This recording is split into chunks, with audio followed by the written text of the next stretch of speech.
Hello friend, welcome to study 18 YouTube channel. दोस्तों, study 18 के YouTube channel में आप सभी का स्वागत है।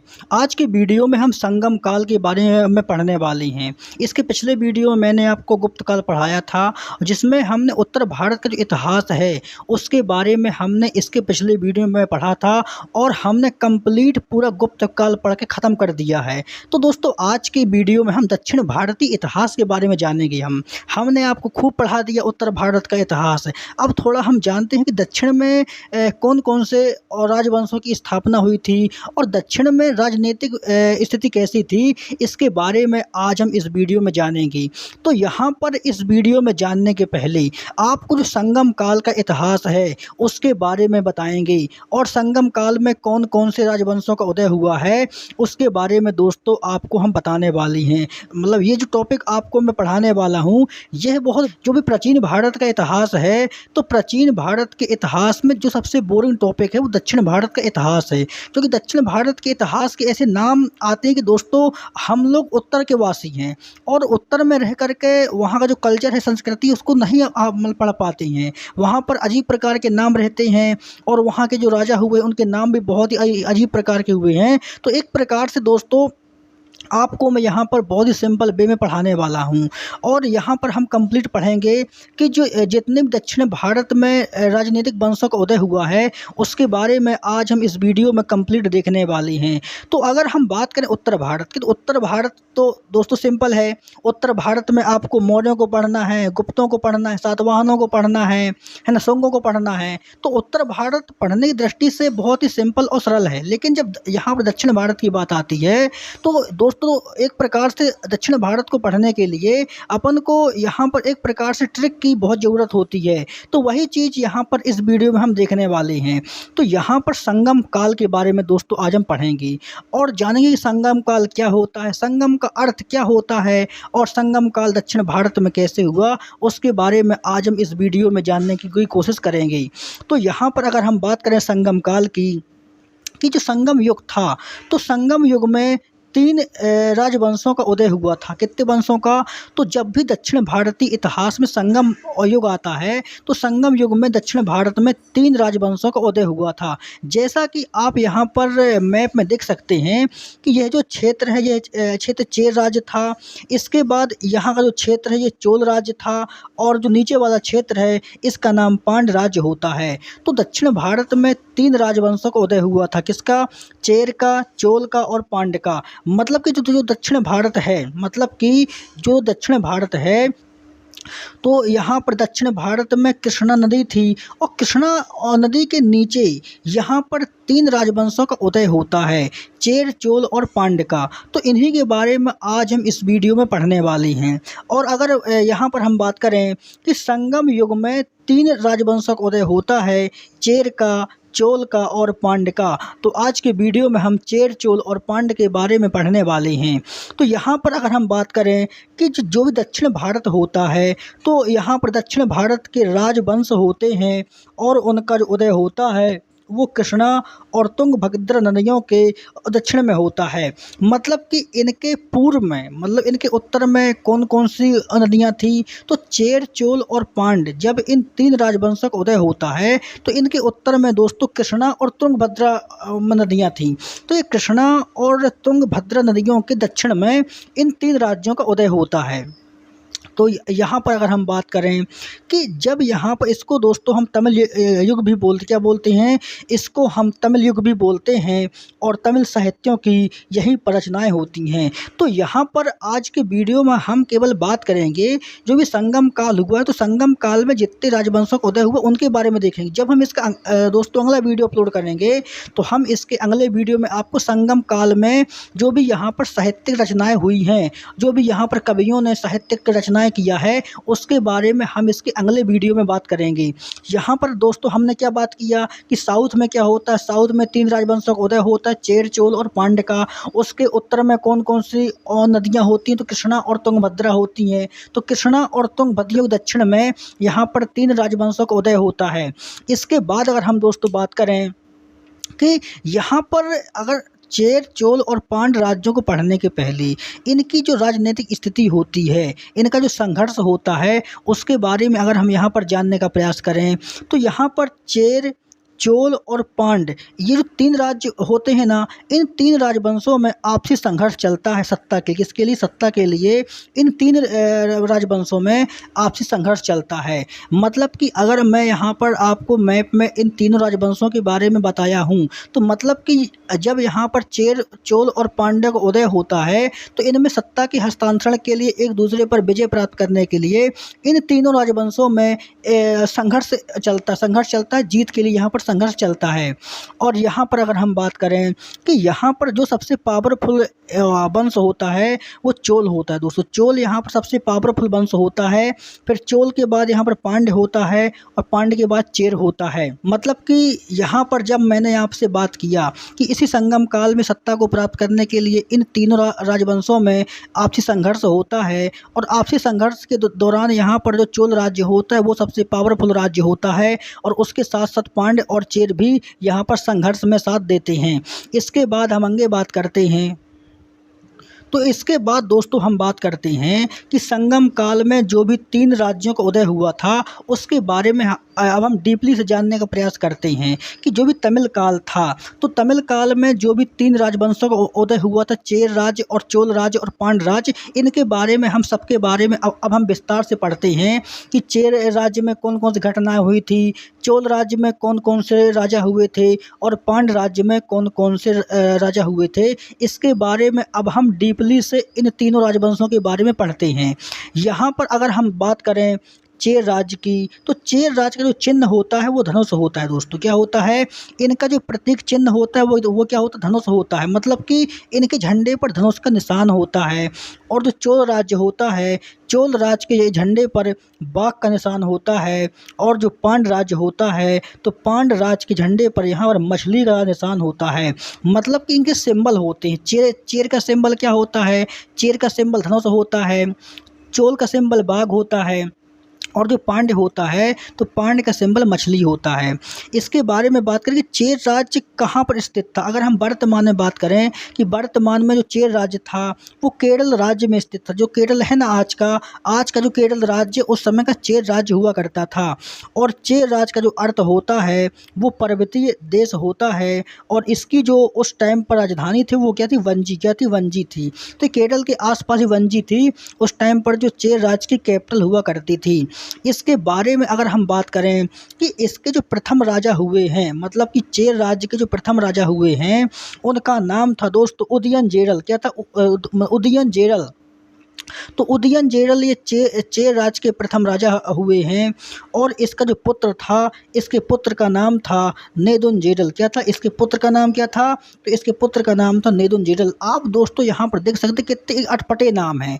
मतलब कि यहाँ पर जो नाम है बहुत ही साउथ के अटपटे नाम हैं और इनको याद करना भी बहुत मुश्किल है। इसीलिए आपको यहाँ पर एक प्रकार से बहुत ही सिंपल वे में जितने भी महत्वपूर्ण शासक हुए हैं उनके बारे में केवल आपको पढ़ना है कि जो एग्जाम में आते हैं। तो इसका जो प्रथम राजा क्या था, उसका नाम तो उदयनजेरल। इसके पुत्र का नाम क्या था, इसके पुत्र का नाम था नेदुनजेरल। इसके बाद बात करते हैं कि नेदुनजेरल का जो पुत्र या भाई होता है, कहीं कहीं पर इसका पुत्र होता है और कहीं कहीं पर इसका भाई होता है। दोनों इतिहासकारों ने यहाँ पर लिखा हुआ है। तो इसका जो पुत्र या भाई होता है उसका नाम कुट्टू-वन होता है। और इसका जो अर्थ होता है, कुट्टू-वन को दोस्तों यहाँ पर अनेक हाथियों वाला बताया गया है। इसके बाद हम बात करते हैं कि इसका जो सबसे प्रतापी राजा हुआ है, मतलब चेर राज्य का जो सबसे प्रतापी राजा हुआ है उसका नाम होता है सेनगुट्टवन। तो सेनगुट्टवन यहाँ पर चेर राज्य का सबसे प्रतापी और महान शासक होता है। इसके बारे में अगर हम यहाँ पर पढ़ने का प्रयास करें तो जो सेनगुट्टवन होता है दोस्तों, सेनगुट्टवन के बारे में बहुत ही रोचक तथ्य है, बहुत ही यहाँ पर महत्वपूर्ण जानकारी है सेनगुट्टवन के बारे में। इसने सबसे पहले पत्नी पूजा की शुरुआत किया था दोस्तों। किसकी, इसने सबसे पहले पत्नी पूजा की शुरुआत किया था और इसको लाल चेर भी कहा जाता है। तो सेनगुट्टवन ने सबसे पहले किसकी पूजा की शुरुआत किया था, यह एग्जाम में हमेशा पूछा जाता है कि जो सेनगुट्टवन था उसने सबसे पहले पत्नी पूजा की शुरुआत किया था और इसको लाल चेर के नाम से भी जाना जाता है। इसके बारे में अगर हम बात करें कि इसका जो अंतिम राजा होता है वो क्या होता है दोस्तों, आदिगेमान होता है। कौन? चेर राज्य का जो एक और महान शासक होता है उसका नाम आदिगेमान होता है। और ये मतलब आदिगेमान के बारे में जो भी महत्वपूर्ण बात है वह क्या है कि इसने दक्षिण भारत में गन्ने की खेती की शुरुआत किया था।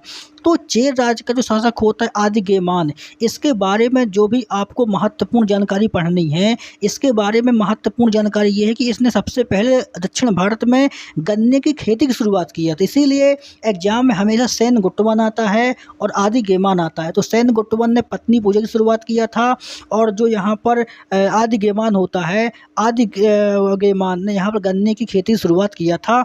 दोनों को आपको यहाँ पर याद रखना है। इसके बाद दोस्तों हम पढ़ते हैं चोल राज्य के बारे में। किसके बारे में पढ़ते हैं? हमने यहाँ पर चेर राज्य के बारे में मैं पढ़ लिया है। इसके बाद दोस्तों हम बात करते हैं चोल राज्य के बारे में। तो चोल राज्य का जो यहाँ पर निशान होता है वो बाघ होता है। मतलब इनके झंडे पर बाघ का होता है। किसका निशान होता है? इनके झंडे पर बाघ का निशान होता है। और जो यहाँ पर चोल राज्य है, चोल राज्य दोस्तों बहुत ही प्रतापी और एक प्रकार से विकसित राज्य होता है, क्योंकि चोल राज्य को आपको इतिहास में 2 बार पढ़ना है। एक बार दोस्तों आपको पढ़ना है 3री और शताब्दी में, और दूसरी बार आपको पढ़ना है 9वीं शताब्दी में। अभी मैं जब हिस्ट्री में आपको पढ़ाऊंगा तो अभी मैं आपको चोल राज्य को एक बार और पढ़ाऊंगा, क्योंकि चोल राज्य का उदय 2 बार हुआ है। इतिहास का ऐसा पहला राजवंश है कि जिसका भारतीय इतिहास में 2 बार उदय हुआ है। एक बार इसका उदय जो होता है वो 3री शताब्दी में होता है और दूसरी बार इसका उदय 9वीं शताब्दी में होता है। अगर इसका उदय तीसरी शताब्दी में हुआ था, मतलब कि अगर चोल राज्य का उदय 3री शताब्दी में हुआ था, तो आखिर इसका अंत कैसे हुआ था? इसका दोस्तों अंत हुआ था कि इसमें जो पांड्य राज्य था ना, पांड्य राज्य ने चोल राज्य पर अधिकार कर लिया था। किसने? तो पांड्य राज्य ने चोल राज्य पर अधिकार कर लिया था। इसीलिए यह पांड्य राज्य का गुलाम हो जाता है। लेकिन जैसे ही ये 9वीं शताब्दी में आज़ाद होता है तो एक बार फिर इसके जो राजा होते हैं वो अपने आप को आज़ाद कर लेते हैं। इसीलिए यह फिर के 9वीं शताब्दी में आपको इसको पढ़ना पड़ेगा। इसके बारे में अगर हम बात करें तो इसकी जानकारी हमको कहाँ से मिलती है? तो इसकी जो दोस्तों हमको जानकारी मिलती है वो किसके मिलती है? पाणिनि की जो पाणिनि की बुक है अष्टाध्यायी, उससे चोल राज्य के बारे में हमको जानकारी मिलती है। तो पाणिनि ने कौन सी किताब लिखी है? तो पाणिनि ने लिखी अष्टाध्यायी, जिसमें हमको चोल राज्य के बारे में जानकारी मिलती है। अगर हम इसके बारे में दोस्तों बात करें कि इसकी जो कैपिटल थी, मतलब चोल राज्य की जो राजधानी थी वो क्या थी, इसके बारे में अगर हम बात करें, इसकी जो दोस्तों कैपिटल थी वो मंतूर थी और उदयपुर थी और तंजावुर थी। मतलब कि चोल राज्य के जो भी शासक हुए हैं उन्होंने 3 कैपिटल को बनाया था। पहले मंतूर को बनाया, उसके बाद दोस्तों उदयपुर को बनाया, फिर उसके बाद तंजावुर को बनाया।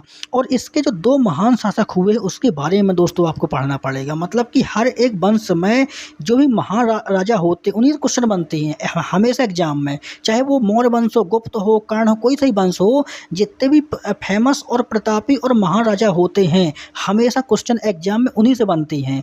अगर हम यहाँ पर बात करें कि चोल राज्य के कौन कौन से 2 महान शासक हुए हैं, चोल राज्य के कौन कौन से 2 महान राजा हुए हैं, अगर हम उसके बारे में जानें तो यहाँ पर था करिकाल और एलारा। मतलब करिकाल और एलारा, कौन से? करिकाल और एलारा चोल राज्य के 2 महान राजा हुए हैं। अगर हम यहाँ पर करिकाल की बात करें तो करिकाल दोस्तों चोल राज्य का बहुत ही योग्य, वीर और महाराजा था। अगर हम यहाँ पर करिकाल के बारे में बात करें तो करिकाल ये महाराजा होता है और इसने कावेरी नदी पर बांध बनवाया था दोस्तों। क्या? तो करिकाल ने कावेरी नदी पर बांध बनवाया था और ये चोल वंश का सबसे महान और प्रतापी शासक होता है। उसके बाद एलारा होता है। एलारा को यहाँ पर महान हम क्यों कहते हैं? क्योंकि इसने उस टाइम पर श्रीलंका को जीत लिया था और इसने श्रीलंका पर 50 वर्षों तक राज किया था। दोस्तों श्रीलंका आज भारत का नहीं है ना, लेकिन पहले जो हमारे दक्षिण भारत के राजा हुए हैं तो उन्होंने जितने भी अपने आसपास के द्वीप, चाहे वो इंडोनेशिया हो, चाहे श्रीलंका हो, चाहे जावा हो, सुमात्रा हो, थाईलैंड, सब में दोस्तों जीत लिया था और जीत करके वहाँ पर एक प्रकार से राज भी किया है। इसीलिए जितने भी दक्षिण भारत के राजा हुए हैं चोल राज्य के, तो चोल राज के राजा बहुत ही महान और वीर होते हैं, क्योंकि उनके टाइम पर एक प्रकार से जितने भी उनके द्वीपीय राज्य होते हैं उन पर वो अधिकार कर लेते हैं। तो यहाँ पर हमने करिकाल की बात किया और किसकी बात किया, और हमने बात किया एलारा की बात किया। इसके बाद दोस्तों हम पढ़ते हैं पांड्य राज्य के बारे में कि पांड्य राज्य में आखिर कौन कौन सी घटनाएं हुई थी और पांड्य राज्य के कौन कौन से शासक हुए थे, उसके बारे में अब हम यहाँ पर पढ़ते हैं। तो यहाँ पर अगर हम बात करें पांड्य राज्य की, तो पांड्य राज्य का जो सिंबल था, इनके झंडे पर क्या था, इनके झंडे मछली थी। मतलब पांड्य राज्य के जो राजा हुए हैं वह अपने झंडे पर मछली चिन्ह को अपनाते थे। और इनकी जो दोस्तों जानकारी मिलती है वो मेगास्थनीज की जो किताब है उसका नाम इंडिका किससे मिलती है, तो मेगास्थनीज की जो किताब है उसका नाम इंडिका है, उससे पांड्य राजाओं के बारे में हमको जानकारी मिलती है। तो अगर हम बात करें कि इनकी राजधानी क्या थी, मतलब पांड्य शासकों की कैपिटल क्या थी, तो जो पांड्य शासकों की राजधानी थी वो क्या थी, मदुरई थी। और इनका जो वंश था वो मातसत्तात्मक था। दोस्तों मैंने अभी आपको प्राचीन भारत में पढ़ाया था, आखिर जब पांड्य राज्य का वंश मातसत्तात्मक था तो प्राचीन भारत के इतिहास में एक और वंश था जो मातसत्तात्मक था, वो आपको कमेंट में बताना है ना, कि वो कौन सा वंश था। मतलब कि ये पांड्य तो ठीक है मातसत्तात्मक था, लेकिन प्राचीन भारत के इतिहास में एक और ऐसा वंश था जो कि मातसत्तात्मक था, उसका नाम था सातवाहन वंश। दोस्तों सातवाहन वंश एक मातसत्तात्मक वंश था। और यहाँ पर जो पांड्य वंश है तो पांड्य वंश भी मातसत्तात्मक वंश था। और इसके अगर हम प्रमुख राजा की बात करें तो इसका जो प्रमुख राजा होता है उसका नाम नोडियोन होता है। क्या होता है, नोडियोन। तो नोडियोन जो होता है वो पांड्य राजवंश का प्रथम और एक प्रकार से प्रमुख और सबसे प्रतापी राजा होता है। अगर हम नोडियोन की बात करें तो इसके बारे में हमेशा एग्जाम में क्वेश्चन आते हैं नोडियोन से। तो अगर हम नोडियोन की बात करें तो नोडियोन ने समुद्र पूजा की शुरुआत किया था।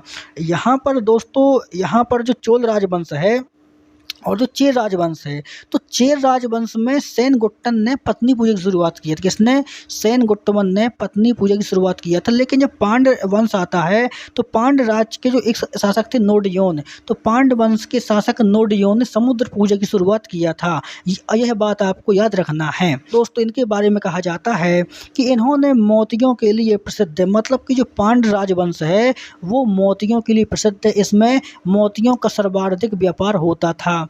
और इसके बारे में अगर हम दोस्तों बात करें तो आगे चल कर के जो मतलब पांड्य वंश होता है, मतलब आगे चल कर के जो यहाँ पर पांड्य वंश होता है उसमें अधिकार हो जाता है।